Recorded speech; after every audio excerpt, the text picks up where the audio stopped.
Welcome everyone. I can still see the numbers jumping up, but I think we should go ahead and get started. Thank you all for being here today. In this event, we are joined by former mayor of South Bend, Indiana, and a Democratic candidate for President of the United States in 2020, Pete Buttigieg, and Professor of Global History at Oxford, Peter Frankopan. As a graduate of Harvard University and a Rhodes Scholar at Oxford, Pete Buttigieg served for 7 years as an officer in the US Navy Reserve, including a deployment to Afghanistan in 2014. In February 2020, he won the Iowa Caucuses, becoming the first openly gay person to ever win a presidential primary or caucus. He is the author of The Shortest Way Home and his latest, Trust, America's Best Chance. Peter Frankopan is Senior Research Fellow at Worcester College, Oxford, and the Director for the Center of Byzantine Research. He is the author of The First Crusade, The Call from the East. In this conversation, Pete will explore the role of trust as a foundational value of democracy, demonstrating how its breakdown is central to America's current predicament and offering a new outlook for moving forward. It is my pleasure to welcome Pete Buttigieg and Peter Frankopan. Great. Well, thank you very much for the kind introduction.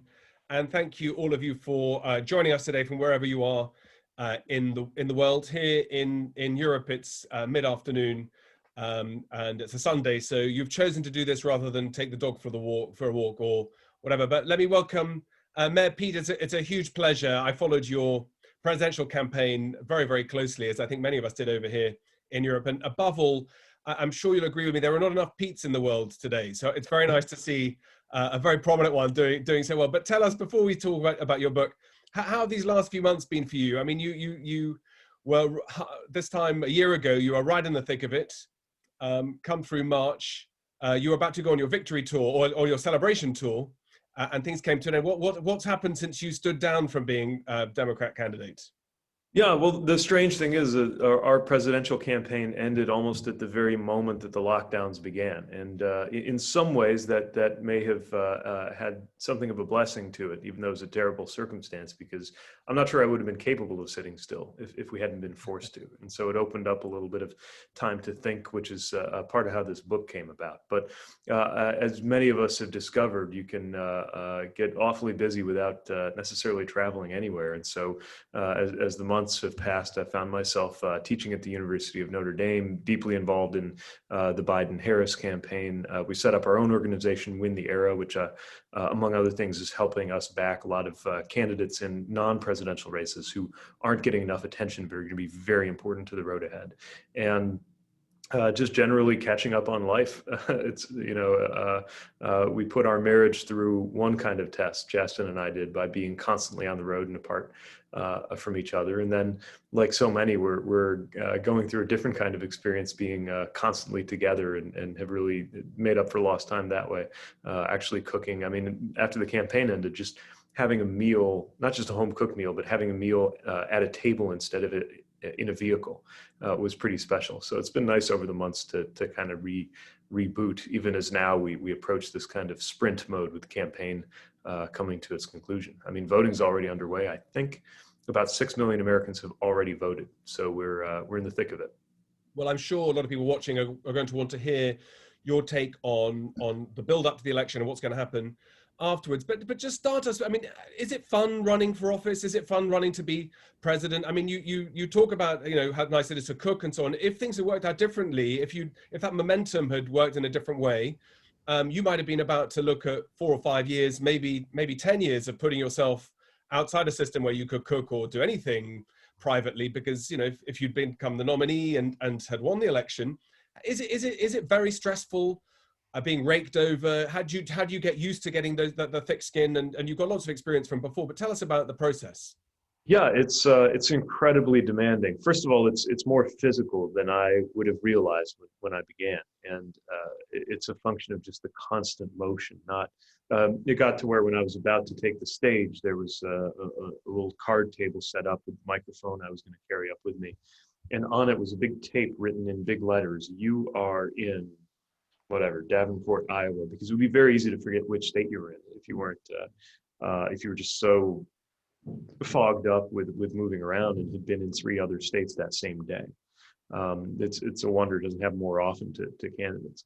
But it also can be fun. I mean, if you're a curious person, you're encountering all these fascinating people. They're sharing their stories. You're seeing the entire country all at once. And so you try to balance the enormous privilege of having people, strangers, come to see you and tell you about their lives and listen to what you have to say, with the sacrifices that you're making, which are many. I mean, by the end, I would rejoice if we were going to be, if the schedule revealed that I was going to be in the same hotel 2 nights in a row. Because even that was a feeling, I didn't have to pack up my toothbrush in the morning. That was a little bit of a sliver of a feeling of being at home before we got right back after it. So, there's a magic to that experience for sure, but there's also a price. And the rhythm of being mayor of South Bend, which I visited, by the way, a few years ago. So we'll talk about that another time, maybe over a beer one day. The rhythm of all of that. I mean, if you'd become president, and we'll ask at the end whether you think about having another go. When you're bombarded with demands and with people and with pressure, how easy is it to keep a clear head? How much do you need to rely on advisors around you to kind of ground you, both personally, but also to be able to sift the wood from the trees to work out what you should be making policy announcements on? How does that machine work around you? Well, you in a very immediate sense, you've got a sort of bubble of traveling advisors, and it's small. The strange thing is, a presidential campaign in our case had hundreds of people working on it, but the vast majority of my time was spent with the handful of people who were kind of supporting the road operation, and then whoever was on the ground wherever I went, who might only get 10 minutes in the vehicle to brief me before I went on to speak to everybody in that community. So you try to make sure that you're first of all not imbibing too much from Twitter, because you learn very quickly the difference between what's commanding attention online and what's commanding attention in the communities you're visiting. Same thing in terms of the press more generally. I felt the reporters who covered us as a general rule were fair and did a good job, but the difference between I'll take one example. There was a phase of the campaign where I would, at the end of every single event, I would have heard at least one question about the impeachment or about Russia from reporters, but never from a voter. And during that same stretch, I would, at every single event, get at least one question about mental health from a voter, but never from a reporter. And so you began to learn how to balance what was on the minds of the people in the communities you were in with what was getting the most media attention. And then at a personal level, it's so, as it is in so many parts of life, just vital to have people who don't care, won't care about you any more or less, depending on how your career is going. Friends who you trust, family members who love you. Chasten, my husband, who was there every day, at least over the phone, to ground me and just bring me back to earth, so that no matter how good or how bad the day was, you had some reminder, some vision that you're still you, and that at the end of this, one way or the other, you get to come back and be the same person. And what about when it's surreal? I mean, you write in your book about how, amongst the accusations, you've been accused of shooting or killing 5 dogs when you were a teenager, and somehow been involved in fixing the price of bread in Canada.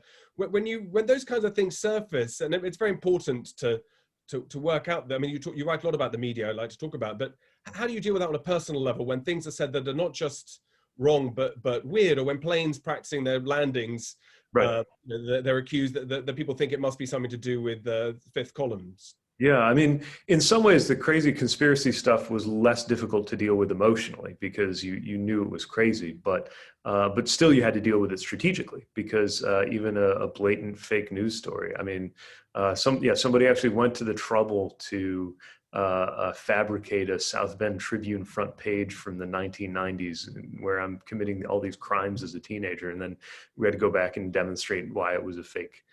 Literally a fake news thing. But, that was more of a tactical problem. The things that got to you was when people who you felt like were on the same team were challenging your where you were coming from. So on climate, if somebody didn't think our climate plan was the right plan, that would bother me, because I really wanted to fight it out and talk about why ours was the best, or have a conversation about it. But that's what campaigning is all about. As long as it's over policy, then that's a big part of what you've come there to do. When it gets a little more personal, that's where it's frustrating, because often you can't win if somebody doesn't like your candidacy because they like somebody else. Then okay, that is what it is. And if they're not sure about your candidacy because they disagree with you on policy, you negotiate, you argue, you litigate, and either you win them over or you don't. But some people just aren't going to like your stupid face, and learning to identify those people and not sweat it too much is, I think, part of how you get that thick skin and learn how to proceed through the whole process.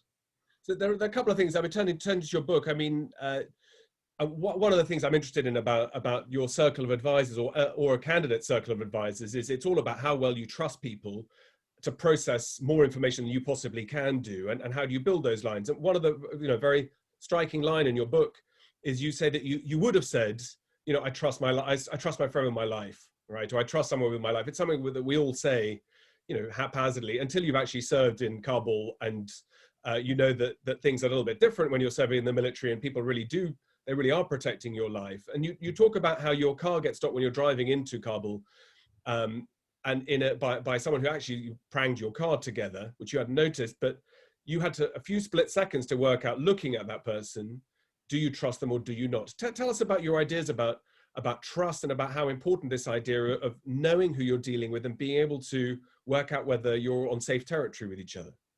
Yeah, war zones have a way of bringing certain things out in very vivid ways, and that's why I wanted to write about this experience, where I was responsible for getting a vehicle and the Marine sitting next to me safely from one part of Kabul to another. And I had this traffic encounter where I had about 2 seconds to decide whether to level my weapon at this guy and jump out of the vehicle in case he was placing an explosive device, or trust that he had some innocent reason for approaching my car, which it turns out he did. And part of it, of course, is to think about that, how your mind works, what cues you're taking as you decide, based on very little information, whether to trust somebody. And how much does it even have to do with the person you're looking at? How much does it have to do with you and your own background and experience? But the other reason I had really reflected on that was, over time, I came to appreciate that you can understand how these situations arise in a war zone, but anytime you're driving a car through a city, anywhere, and you pass through a green light and somebody else is stopped at a red light, your life depends on your ability to trust that they're going to obey that traffic signal. And you don't even think about it, because almost all of the time you can, in fact, trust that they'll do that. But it's an indicator of how just the most basic elements of being able to get through life depend on a measure of trust.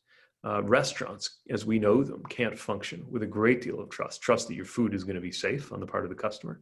Trust that you're not going to skip out on the bill on the part of the establishment.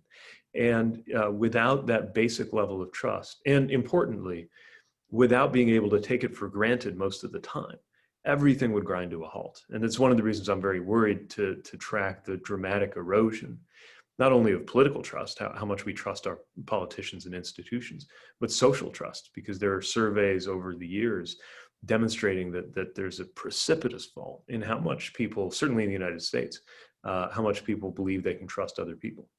Well, tell us about that, because so in your book at the beginning, you say that there are 3 crises of trust in the US right now. One is the American distrust of institutions. Second is the American distrust of each other. And third, the global position of the US, where other countries, you say maybe for the worst time in history, for US trust from other countries to do what it says, or to behave in a way that's predictable. To talk us through some of those ideas, I think, because it's very worrying, I think, for many of us around the world to see the US in transition like this, going through what looks like an existential crisis, trying to work out what it is. How important is this next decade for the US? And tell us about these erosions of trust. Yeah, I consider it to be the deciding decade. I think that certainly in my lifetime, and probably across the 21st century, there's not been and won't be a more decisive decade in terms of shaping how the rest of the American project will go. And there are several reasons why we've come to this point, but the bottom line is we need to get out of it, and quickly. I'm especially concerned with global trust in the United States, because this is a moment where I believe an authentic and beneficial sense of American leadership is more useful, maybe more needed than ever. You think about a challenge like climate change. That the US, which accounts for maybe 15% of the world's emissions, obviously can't solve alone.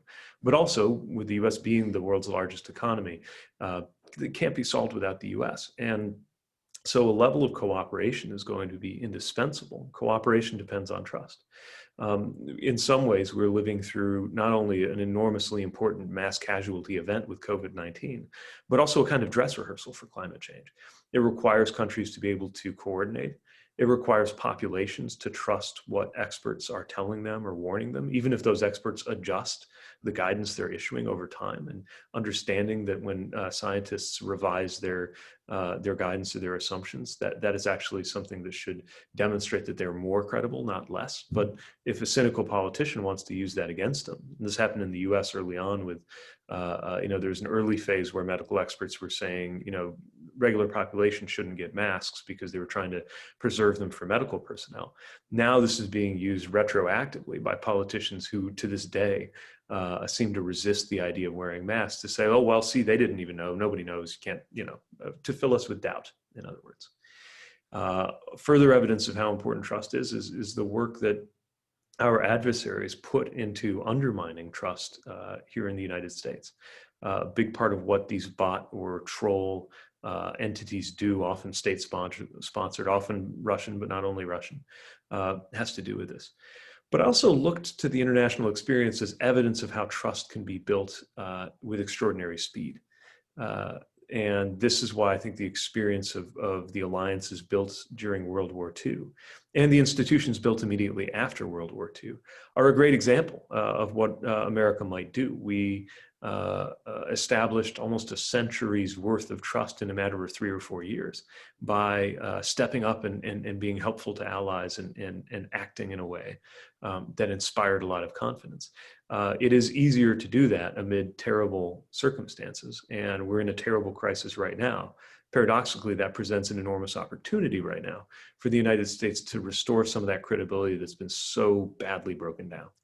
Well, let me ask you about that, because I think it's very hard for anybody listening to you to disagree with the basic idea that we should trust each other, that, and built into all of that reliability of news information and supply, dealing with foreign rivals or competitors and influence and so on. And even with the sort of idea that the post-Second World War built institutions, and maybe that needs some calibration. But in terms of the reality, still 40% plus, looking at polls at the moment, don't share that view, and do think that Trump is doing a good job. They don't think that the US should be playing the role it's done for the last 60 or 70 years, and are highly critical of both internal US issues and also external. And I suppose, if one is fair, within good reason. It's not, Trump hasn't engineered racial inequality or wealth inequality. This is a persistent problem that's gone back decades, if not centuries. And the US role around the world has had it's had some wins, but it's had a great many misses also. So how do you understand, how does one look at the flip side of the coin and try to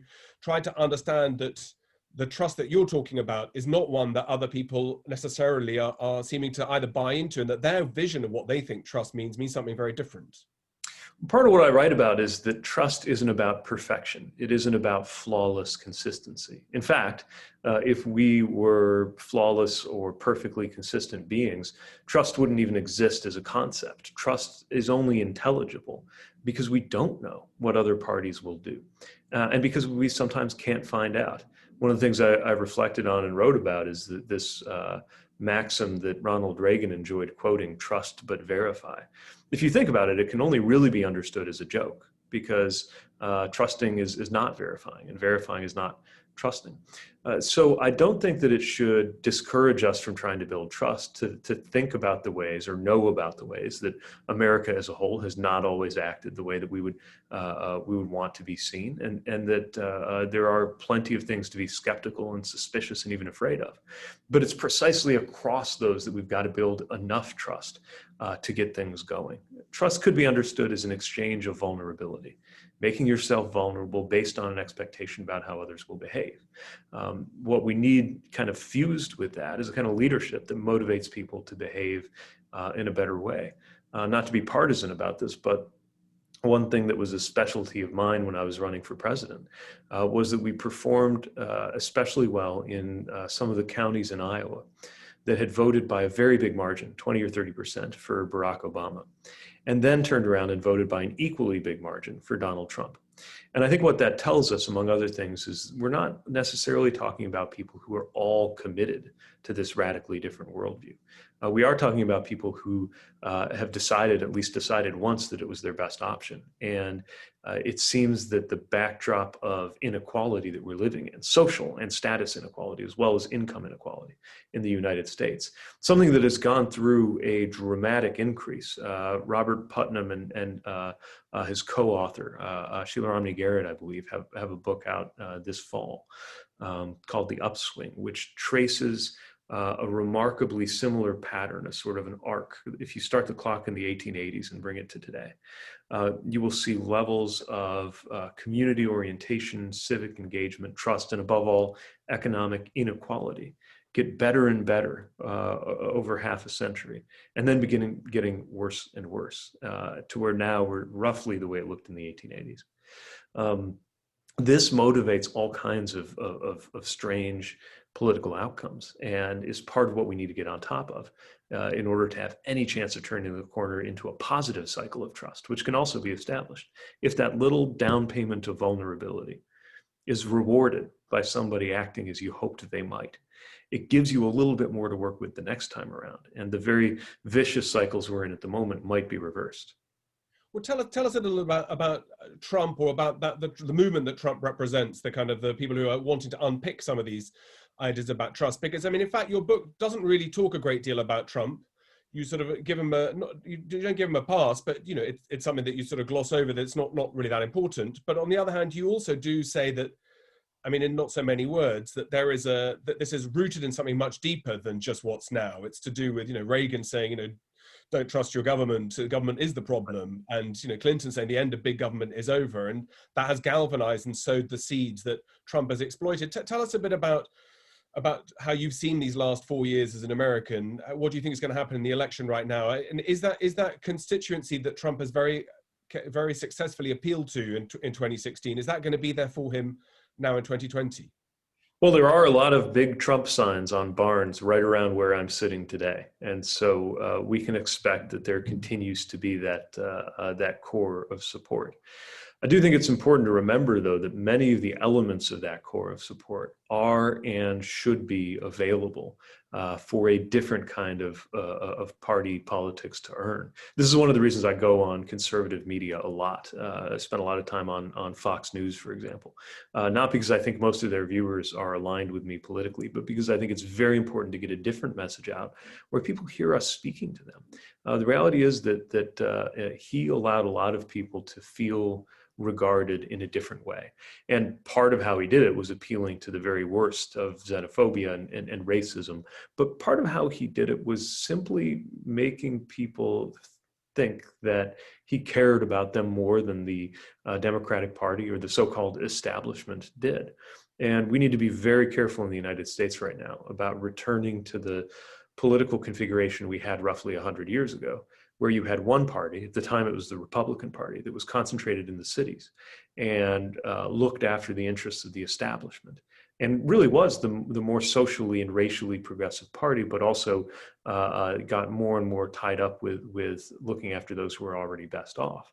And then the alternative, at the time the Democratic Party, was most identified with farmers and with workers, was genuinely the most economically progressive party, but also was home to most of the racism and the nativism in the United States. I really don't want those to be our two choices, and we need to fight that kind of inertia by ensuring that a Democratic Party is not merely perceived as representing the meritocratic elite and concentrated only in the cities, when our economic vision, I think, if anything, should have more relevance and deliver more for Middle America than anywhere. I should say to everybody watching, if you'd like to ask questions, please do so in the chat box.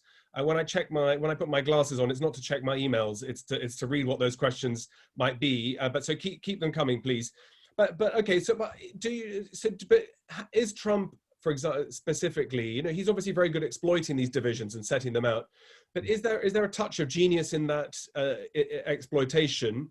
Or is there an agenda at all? Or is it just about taking power, holding power? And it's not actually about trying to advance any particular interests apart from loopholes for the top 1%. Is there any substance behind it? I don't think there's much of an ideology to Trumpism. I think it's better described as a style, as an ideology. And frankly, there are ways in which it's simply a matter of good fortune that his hostile takeover came for the Republican Party and not the Democratic Party.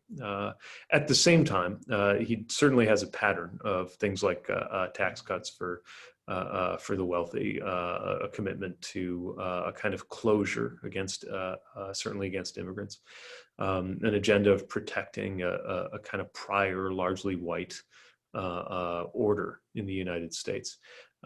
But I think he would happily switch any of those things if it were a clearer path to power. The only thing that's really ideologically strong in this coalition is something that doesn't come from him. In fact, it's a set of beliefs he doesn't hold, but adopted for naked political purposes. And that's the pro-life, evangelical, anti-abortion, and in many ways anti-LGBTQ agenda of the hard religious right.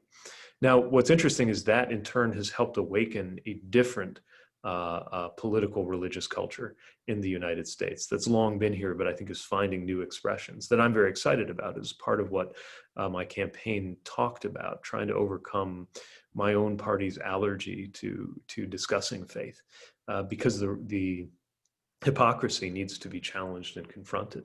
But this is a very strange cocktail of political forces and something that I think probably can't hold together without the personality of Donald Trump, which is one of the reasons it's so important, I think, that he be defeated soundly, so that there are two kinds of Republicans going forward.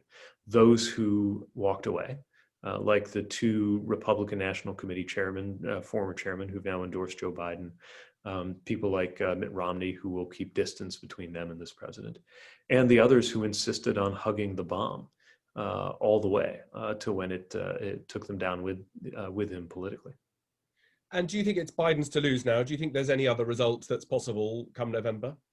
I think anything is possible. We've learned that the hard way here in the United States. It's certainly looking good for Joe Biden. If you look at the numbers, I just saw that he's putting up ads in Iowa. If he's defending Iowa, he's in trouble. He's having to defend Texas. He's having to defend North Carolina. These are all good signs. But there's also a lot of evidence that anything but a resounding Biden victory would have a very challenging few days in America as the votes are being counted and sorted. And I think we need to be prepared for that in the short term, because a close victory is still a victory. Let's be very clear. They can't move the goalposts here. A win is a win.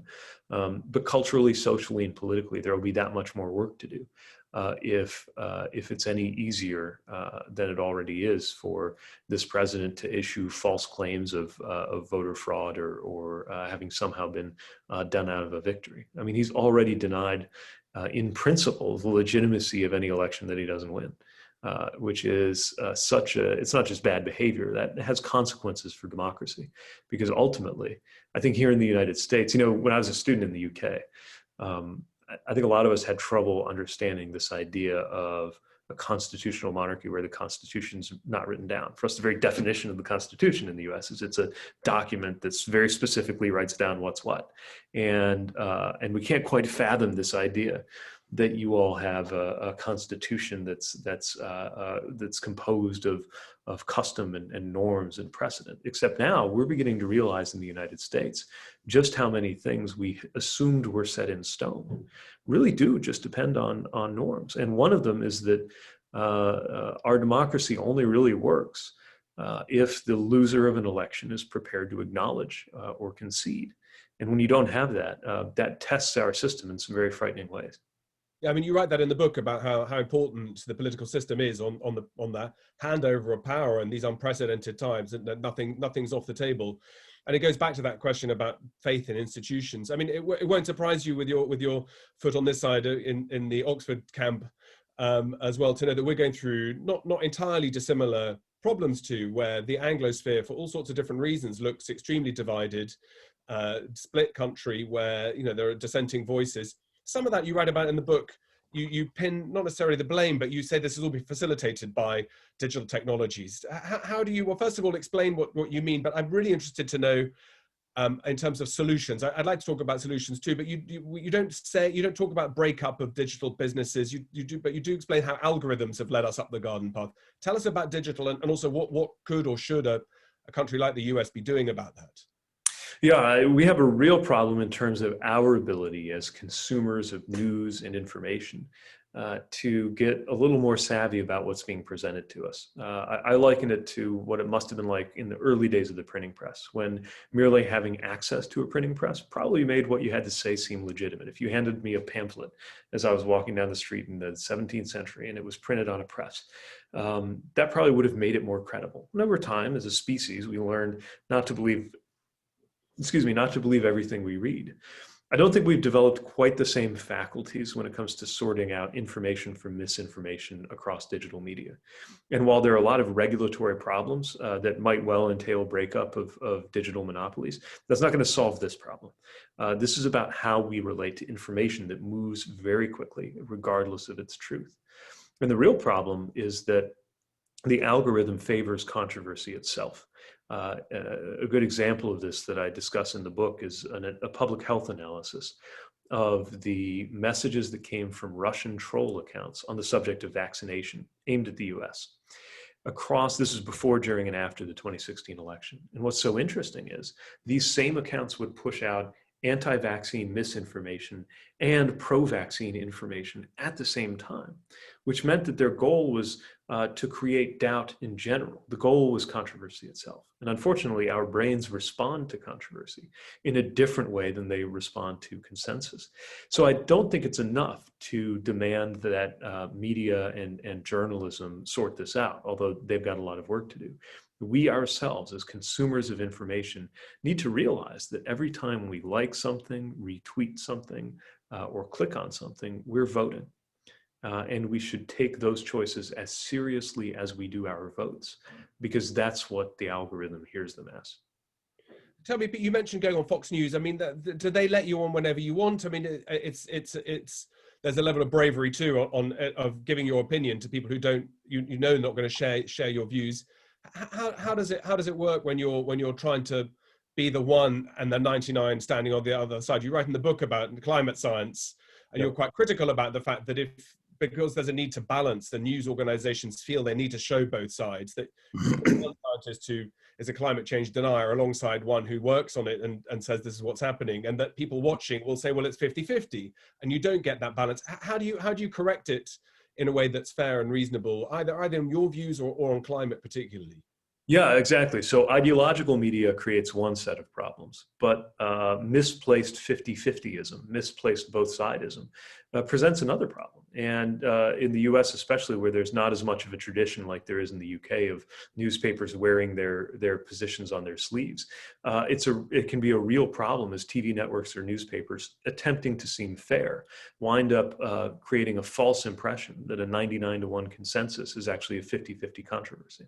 And again, part of this is the responsibility of media, either to be openly ideological and put your cards on the table, or to make editorial decisions about what really deserves to be presented, even when you're presenting multiple viewpoints. One of the things that I've come to conclude is that while reporting has certainly become democratized because any of us can take a phone and record an incident, the whole rest of journalism has actually become more important because the editorial function, choosing what to present, fact checking what's been stated, is actually something whose importance rises the more raw information comes our way. In the same way that when I was an intelligence officer in the military, we were trained on the distinction between information and intelligence. Information is just all this data or things you notice. Intelligence is making some sense of it. And now that we're past the era of Walter Cronkite on network television telling America that's the way it is, we're going to have to rely more on these newsrooms to present and gather tools that we can use to sort out fact from fiction and signal from noise. The other thing is, and the reason I'm on Fox so much, is to personally make sure that alternative viewpoints are presented when there is a nakedly ideological network, knowing that even if not all of the people behind that network act or present in good faith, plenty of people tune in good faith, and I'm to blame if they've never heard my message at all, and I missed an opportunity to give it to them. Yeah. I mean, there are tons of questions, so I'll just ask a couple more before we go to some questions. About the solutions to trust. I mean, you talk a lot about inequality and you write about the importance of tax reform. To walk us through the problem and what the solution is and how one tries to correct the issues of multi inequalities. Yeah, so tax reform feels like a pretty unsexy solution to a deep social problem like this. But one of the patterns that you see in high trust societies is that there's a sense of fairness as everybody pays into a tax system and gets services in return. That sense of fairness means the public is more likely to continue to support robust investments in a healthy social democracy that continue to deliver. And that raises confidence in government. It's a chicken and egg thing. We've got the reverse cycle going on in the US. People perceive the tax code as unfair, and they're right, it is. As a result, and I say this as a progressive, but this leads to people being less likely to support government investment because they feel like it's an unfair burden. This means that the government is starved of resources and less able to deliver. People notice that it isn't delivering, and that breaks down confidence even more. And they're less likely to be open to any kind of reasonable taxation to get the job done. One of the holy lands for the American left is Scandinavia. A lot of comparisons are drawn. Some aren't really a strong analogy. Some of them are, in terms of how Nordic nations deliver very effective services and are able to raise the revenue to do it without people feeling like they're being taxed unfairly. So much so that actually there's a body called the Nordic Council of Ministers that I first learned about when researching this book that published a report called Trust the Nordic Gold. In other words, they understood trust itself to be a kind of resource that paid dividends. And the dividends that it pays are a willingness to contribute and participate in something together. Right now in America, the wealthiest actually pay a lower tax rate than the rest of us. And the recent revelation that the president of the United States paid all of $750 in federal taxes. This is somebody who may not actually be a billionaire, but he's very, very wealthy, obviously. This demonstrates just how much things have broken down in the US. Fixing the tax code is an unsexy but a very important solution. Another is to encourage opportunities for service. And I don't just mean the kind of military service that certainly creates ways for people to build deep bonds of trust, but isn't for everybody. And I spent a lot of time thinking about how people could gain the same trust that I've learned to place in people that I got to know quickly while deployed without them having to go to war in order to get it. And that's where there's actually a great tradition I think we need to reawaken in the United States of civilian, voluntary but widespread, fully funded civilian service so that more Americans have some experience of one another that isn't mediated by political ideology or encounter through social media, that's free from the algorithm and allows us to get to know each other as human beings first, trusting each other enough to then be able to negotiate our political differences. I think that's a very good point. It's a very proud tradition that has fallen backwards of the way in which the US see its role globally and also nationally in terms of service. I couldn't agree more. As far as the Nordics, for what it's worth, their histories are different to a country that had slavery and has colonized territory of indigenous peoples and is built on a lack of trust, arguably on the whole federal system and the way in which the US is structured is to precisely keep those ties. But just for clarity, when you say chicken and egg or the tail wagging the dog, what comes first? Is it providing better delivery from government, and therefore you justify raising taxes, or do you need more tax money coming in the first place to be able to look? Because some of us looking at the US see chronic underinvestment in infrastructure, from railway through roads through digital technologies, and this gap opening up that you talk about in the book too, between some parts of the US all being left behind. It's so dramatic. What do you need to do first? Do you need to professionalize or show what the government's doing better to build that trust, or do you need more money in the first place? In the end, I think we do need to be willing to invest more. As a mayor, I was working in very much a zero-sum game. There were constraints on how much we could even raise revenue. And so we had to wring out every technocratic efficiency that we could. We had to stretch the dollar further. We had to find any kind of waste or abuse and feed it out and be maximally efficient and just deliver with what we had.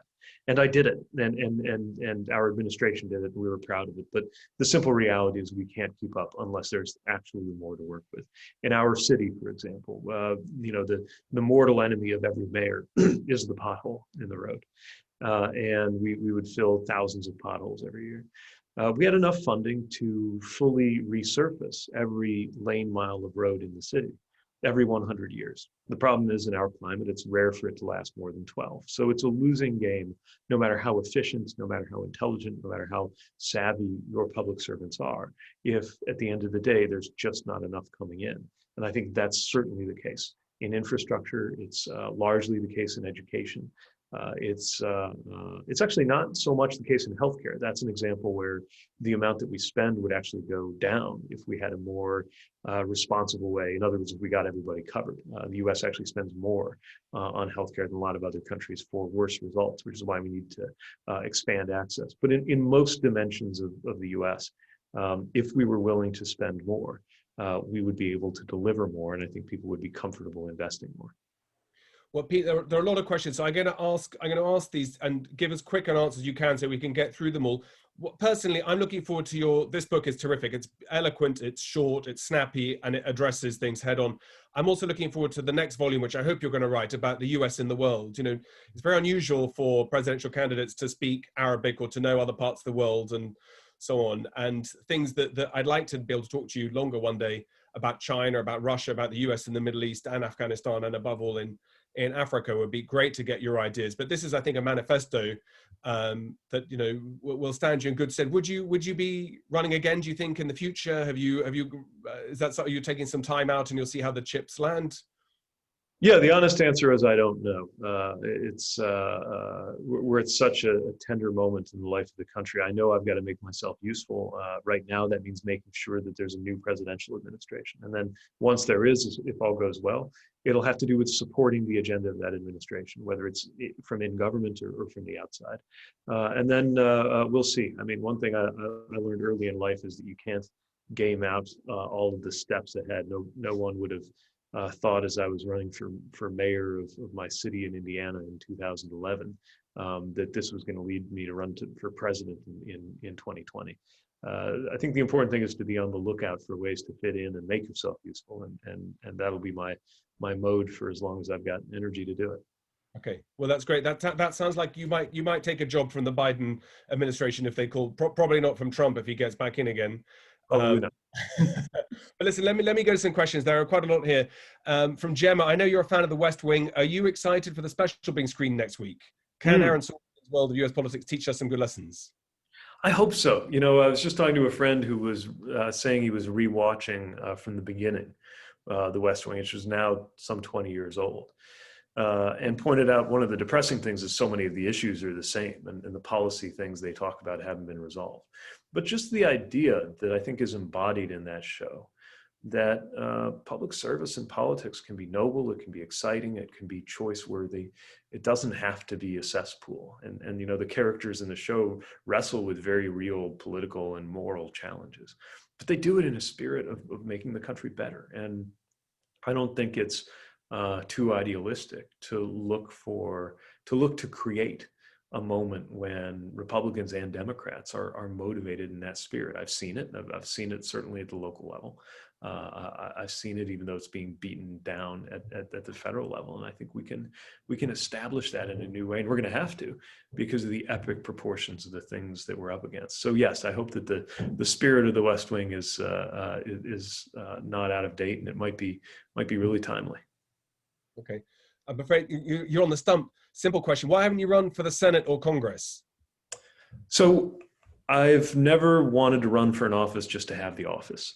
Anytime I've contemplated running for an office, it's by sizing up what the office calls for and what the constituency needs, and then thinking about what I had to offer. And Congress is a natural step for people who want to get onto a political ladder. But when I thought about what could be achieved, especially for a member from my district who would be in the caucus as it was shaped up, I just asking, why would it make a difference that it be me and not somebody else in that seat? That thinking propelled me much more clearly into the role of mayor than it did Congress. Another time or another place, it might be different, but that's just how it's worked out every time I've had a chance to think about a particular opportunity to run. Okay.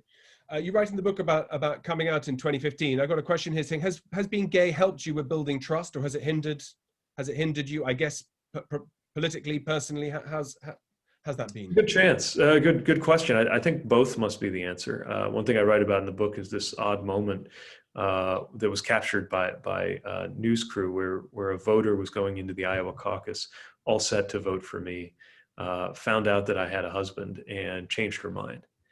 And it was a strange thing to think that this woman trusted me with her children's lives, trusted me with her and her family's well-being, until she learned this important fact about my family and suddenly didn't. So we've got some work to do. But at the same time, I think also anyone who has come out has had the experience of making yourself vulnerable to others. And I would like to think that's given me a kind of openness that makes it easier for me to speak to the concerns that others have, whether they're in the LGBTQ community or others. I think it's part of what motivated maybe the most important theme of my campaign, which is the search for belonging, something that we all experience in one way or another, and a search that I think has been put into crisis for everybody, from Black Americans who are questioning whether there has ever been a real equal opportunity for belonging in the American project for them, to auto workers in the Midwest, by the way, some of whom are Black Americans, who are wondering economically how they're supposed to belong in a future where their jobs are more and more liable to being automated. Okay. I don't know how closely you're following Brexit, and we've had a bit in the last couple of weeks from Joe Biden's camp about how the US and how a Democrat administration might see US-UK relations post-Brexit. Are you following that closely? Nancy Pelosi made a few comments that seem to be anti-UK and so on. How do you see the future mapping out as Brexit happens here? Well, the US has an interest in British prosperity and in the strength of the UK as a very important ally, and the phrase may be worn out, but still the idea of a special relationship, I think, is true more than ever. Of course, the U.S. also has an interest in the continued success and stability of the peace agreements in Northern Ireland, and I think the U.S. has an interest in the success of the European project. And so all of that, I think, has us looking on with a lot of anxiety at what's going on in the UK around Brexit. You add to that the fact that I think for many of us, just in terms of understanding the populist tides that were emerging, Brexit, the original Brexit vote was something of an early warning sign about things like Trumpism. And so I think likewise, we're hoping maybe that if you all do things a beat before we do on everything from design to politics, then is it possible that some way out of some of the most troubling forms of populism will emerge in Europe or in the UK that we can learn a thing or two from here in the US? Yeah, good. That's a good answer. And in fact, that leads quite well onto this next one. Is there a connection between the reduction in trust in institutions and what appears to be a reduction in personal responsibility among US citizens? I think there's got to be. If nobody can convincingly say, let's all do this together and be safe, then it's harder to ask people to do anything. So if I understand the question right, and it's partly about the fact that individuals are not cooperating with public health advice, for example, which helps to explain why the US is suffering the worst COVID outbreak in the developed world. There's no question that this is related to a loss of trust in institutions. And again, getting this right is not only important for public health, but fundamentally important for us to have any chance of getting ahead of the climate crisis. What the coronavirus and carbon emissions have in common is you can't really see them. They're invisible. And so they only exist for us to the extent that we trust people warning us about them, experts. And expertise itself has been mistrusted and occasionally as a result of sacrificing their credibility, but usually as a result of a project to undermine them for narrower purposes. And we need to build that back up, or else individuals will feel more than ever entitled to follow their own impulses rather than sign up for any kind of cooperation or collective project like keeping one another safe. And I think that's very important. When we look at all the other corners of this wonderful world we live in, dealing with pandemics and climate and these big structural problems, the damage that the US has done under the Trump administration has to look like it's quixotic and erratic and crazy. Today in our newspapers, we've had reports that President Trump was hoping to come out out of the hospital with a suit and bear his shirt open to show a Superman t-shirt that he had to be prevented from doing. And that's how other people in the world look at the US when COVID goes through the roof and there are, events on the White House lawn and so on. But you tell us when you went to Tunisia, you got in a taxi, and in the book you tell us about how you were asked the choice between, what you'd think would be Republican or Democrat. Tell us that story, because I think that's very striking to show how other parts of the world configure these questions in a very different way. Yeah, so this was my first opportunity to study Arabic in an Arabic-speaking country. I was excited. I was probably about 22 years old, jumped in this taxi, and the taxi driver wanted to make small talk. And Tunisians, I found, always avoided talking about Tunisian politics, but they were happy to talk about U.S. politics. And so he just, as a way to start the conversation, he says, Bush, meaning, you like Bush? And I was like, oh no, I wanted him to know that I had worked on the Kerry campaign. And so we asked the natural follow-up question to him, which is, what do you think of bin Laden? And it just hadn't occurred to me that he would ask me that, whether I understood, are you Republican or Democrat? Not, are you Republican or are you with Al Qaeda, right? And it was a reminder. And by the way, I think, for some people around there, preferring the bin Laden route would have been an acceptable answer. And it was a reminder that the way we configure these questions in our respective orbits is not universally shared. And sometimes you actually have to do the work. It's not so obvious to somebody why the U.S. Ought to be trusted. And that's something we should think about as we're working to restore credibility going forward. It's a great story, I think, that you tell, and how it's a kind of cardiac arrest moment where you sort of have to think that how do people see things in such a very different way. Got a question here that says you said that if Trump had run, could have gone either party, it's all about power. Well, it's a double question. First, if Trump had, in a counterfactual world, and had got the Democrat nomination through a series of combinations, could there be a Trump character that does do that in the future? And second, would he have won if he'd been a Democrat candidate in 2016 against whoever the best Republicans would have been? How important were those splits in U.S. politics that he could bring the Republican side with him? Could he have done that? Yeah, I mean, I think the Republican, by the time he took it over, the Republican Party was more susceptible to this toxic mix that he brought. But let's remember, he was a Democratic figure for a long time. He was a Democratic donor and would have been considered a Democrat. For him to infect the Democratic Party, the good news is it can't be done with that mix of racism and xenophobia, because the Democratic Party is a pluralistic and diverse coalition. But I do think there could have been some attempt to somehow take that open versus closed strategy into our party too. And I think we have to resist any project to do that, whether it is coming under the color of an ideological left project or just a kind of ideologically fuzzy populist project.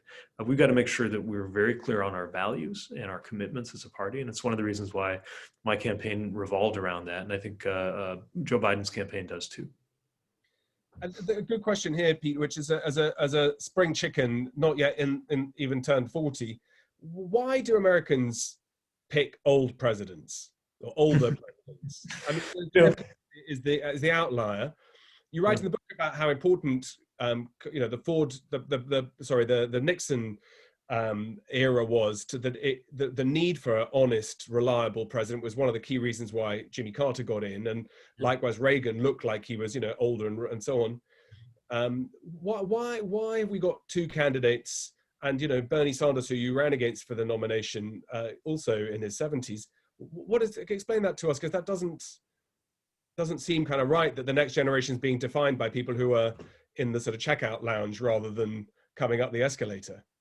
Well, I think actually part of it is a function of trust. Again, Trump is an outlier here, but part of how among 24 Democratic candidates, the Vice President Biden was ultimately able to secure a lot of support was largely because there was a sense he was a known quantity, and there have been decades to know exactly who he is, and even knowing someone's strengths and weaknesses is sometimes better than the fear of the unknown.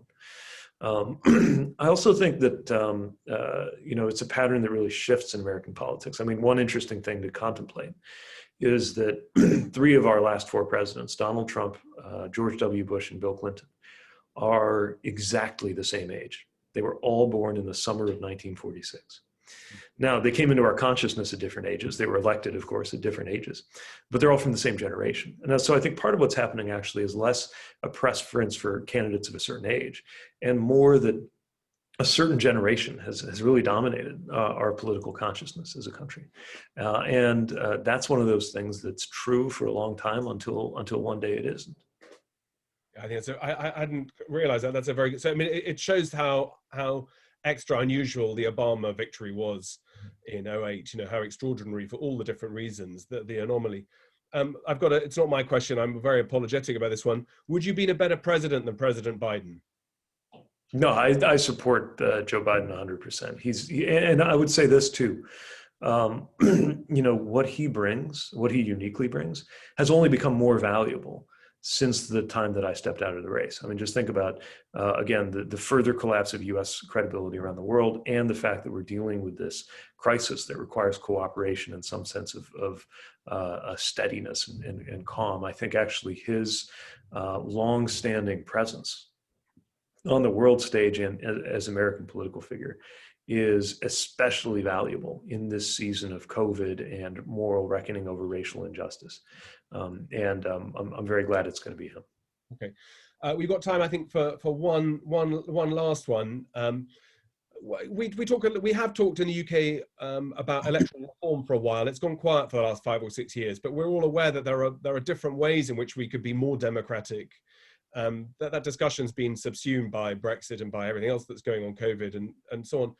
Do you have strong opinions about the Electoral Commission in the US, or the Electoral College system in the US? Is that something that should be overhauled? Is it something that would help bring the country together? Is that part of something to do with trust? Or is that just what it is? Yeah, we have a lot of anti-democratic or counter-majoritarian features in our system. And I think all of them are destructive of trust, because the more you see the government making choices that don't reflect the consensus of the people, the less you trust it as an institution to begin with. And this is clearly something that's going on. I mean, basic common sense positions among American people, including Republicans, not Republican politicians, but Republican voters, around, let's say, background checks on access to guns, or the fact that the wealthy need to pay their fair share in taxes. I mean, these are things that almost everybody around here believes, and you still can't get it through Congress. You still can't get a president who calls for this, although hopefully we're about to. And one of the things that puts a thumb on the scale is the Electoral College. There's no good reason why the U.S. doesn't just let the person who actually had the most support become the president. And I think that we need, sorry about that noise, I think we need to correct that quickly. And do you think, as the final then, is there a chance that that will get corrected? I mean, you said, is there an alignment of the stars of one party having control of the White House and both and the Senate and Congress? Is there a House of Representatives? Is there a chance of major structural reform in the US? I think so. I think that one thing I write about is the US has actually had a constitutional amendment, a substantive one, at a pace of roughly once every 10 years, except in the last 50, we haven't really done it. So we're almost due for it. And I think fixing the way our constituency boundaries are drawn, called gerrymandering, fixing the role of money in politics, certainly the Electoral College, it won't be easy. It may amount to a generational project, but it's one that's worth it because these process things that never quite seize the news of the day are revealing themselves to be extremely important right now. Well, listen. Oop. Hello? Studying in Oxford? I'm sorry, you cut out for a minute. Say again? Which was your local pub when you were studying in Oxford? Oh, there was, I was always fond of the Bear, which wasn't far from Pembroke. I think the Bear and of course the Turf, that was a big American hangout. Well, if you're ever in Oxford, it'd be a pleasure to have a pint with you. I'll let you know if I come through the South Bend again. But Pete, it's been a great pleasure. Good luck in the coming months. Hopefully we'll speak to you in the months and years ahead. But in the meantime, I recommend Pete's book, Trust America's Best Chance, available in all good bookshops now. And thank you very much for joining us this afternoon. Thanks so much. It's a pleasure. Stay well.